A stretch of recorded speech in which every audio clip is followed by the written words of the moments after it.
asshole for losing my shit and screaming at my girlfriend to get out of my house after what her stepbrother did. My girlfriend was over at my place 2 days ago. We're both 20 years old. She has a stepbrother who's 23. Before this, I'd only met him a few times and he seemed like a regular dude. She asked me if it was okay for him to come over too for a couple of hours. I said why not. He said that he would get booze and pizza, and my parents were away visiting relatives for the weekend, so I figured we could all shoot the shit. I have a little sister who's 15. They came over and she stayed up in her room the entire time. We were all a bit tipsy and my girlfriend's stepbrother asked if he could use the bathroom. Oh, absolutely not. See, I already know where this is going and no, you're not the asshole. My girlfriend's stepbrother asked if he could use the washroom. I pointed him to one that was down the hall. My girlfriend and I were preoccupied and didn't even realize how much time he was taking until we heard raised voices upstairs. We immediately went up to check what was going on and found my sister crying. I knew that's exactly where this was going to go. I knew that this bitch was going to end up being a fucking creep. Nah, baby, you're not the asshole, and hopefully you put his motherfucking head through the wall. Dude had gone upstairs instead of using the bathroom. My sister's door had been ajar, so he apparently walked into her room. All the details I managed to wrangle from my sister while she was crying. She was taken back by shock and was trying to stay calm, but he wasn't leaving. He was trying to chat her up. She told him to get the fuck out, and he closed the door behind him instead.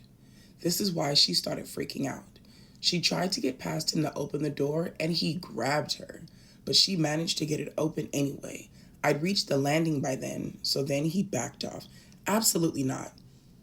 There's absolutely no fucking reason for this 23-year-old man to be in the bedroom of a 15-year-old girl trying to chat her up. There's absolutely nothing that you two motherfuckers would have in common. There's nothing that you guys need to be fucking talking about. You're absolutely not the asshole.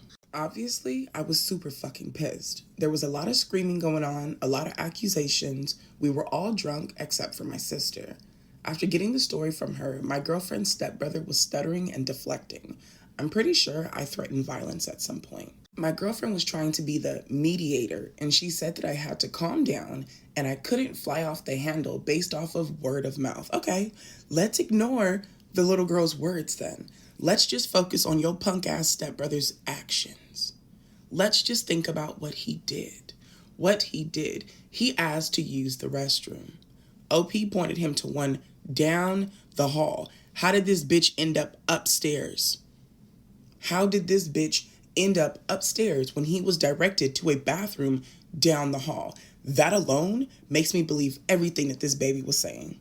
I was there though. I saw my sister crying in a panic. I know what she's like, and I know she wouldn't lie about something like this. Why would she? I told my girlfriend's stepbrother to get out of my house. My girlfriend kept saying that we could sort this out and have a proper conversation, but I didn't see what conversation there was to be had. There is nothing to fucking talk about. It's obvious what the fuck was going down. There is nothing left to talk about. Eventually, she said, what if my sister was lying? In front of my sister's face, I asked her what on earth would make her think that. She said she's a kid and could be making it up for attention. This girl 100% knows that her stepbrother's a creep. She knows that this man is a fucking creep. I wouldn't be surprised if he creeped on her. She fucking knows this man needs to be on somebody's watch list. Like the title said, I lost my shit. I told her to get the fuck out, and afterward, she kept calling me, but I ignored everything. The dust has settled a bit. I went over everything again with my little sister. She promised me it happened the way that she's telling me. She told me she was scared he was going to SA her. My girlfriend texted me this morning saying that I shouldn't have raised my voice like that, and I scared her. Bitch, I don't give a fuck. I don't give a fuck about you being afraid. What you're not going to do is spin this around to make yourself a fucking victim. I will raise my voice at you until your ears bleed, bitch. I don't give a fuck about you being afraid. Your stepbrother came into my home, into my sister's safe space, and tried to hurt her. You are lucky. The worst I did was raise my fucking voice. I thought of apologizing then, but she still hadn't said a word about apologizing to my sister or addressing the issue with her stepbrother. I only replied that we had to talk. She said there was nothing to talk about and that there was no hard proof in her words. And the stepbrother ended up doing nothing. So she told me she would deal with him and I should drop it. This has 100% happened before. This has happened before. You cannot tell me. You can't tell me this girl does not know her stepbrother is a fucking creep. I don't know if I'm the asshole for the way that I handled this. Maybe if cooler heads prevailed, this silent treatment wouldn't have happened and we could have discussed everything. I don't know what to do from now on either. I love that girl. I don't want us to be over, so I want some advice on where to go from here. Nowhere. You go nowhere from here. I don't give a fuck how much I love someone. I do not care how much I love someone. If you bring someone to my house, this someone tries to hurt anyone that I love, it doesn't fucking matter who it is. They try to hurt someone that I love. And you blindly defend them, even though it's clear as fucking day what happened, all of the love that I have for you will disappear. I don't care how much I love you. I don't care how much we've been together. I don't care what we've gone through. The moment you show me the type of person that you are, everything that I have for you changes. There's nowhere for you to go from here. How the fuck do you think your sister's going to feel when she sees that her brother has continued to date the girl who called her a liar to her face when it was clear as day? The stepbrother went into her room with ill intentions. There was absolutely nothing that he was going to do in there that we would approve. Nothing. He had ill intentions. Like, baby, I don't understand how could you even want to be with this girl? She told you that you scared her by yelling at her. But her stepbrother going into a 15-year-old's bedroom is absolutely okay because he didn't do anything. This is the person that you want to continue being in a relationship with. You want to continue bringing this person around your sister, around your family. You want to be around somebody like that? Come the fuck on. Come on. Like, you need to break up with this girl. You don't need to be with this girl at all. Like, I don't understand where the struggle is. This is a grown-ass woman. A grown-ass woman that expects you to apologize to her. To apologize to her because you raised your voice and it scared her.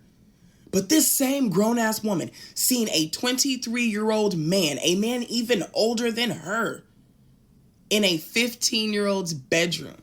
And she had the nerve and audacity to say she's making it up for attention. But you need to focus on the fact that she was scared because you raised your voice at her. Come on. Am I the asshole for calling off my wedding after discovering my fiancé has a secret child? Absolutely not. Because what else are you hiding from me?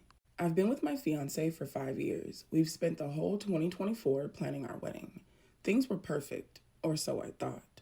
After the new year, while helping him clean out his office, I stumbled upon a stack of old letters that were addressed to him. I was curious, so I opened one and discovered they were from a woman claiming he was the father of her 7-year-old son.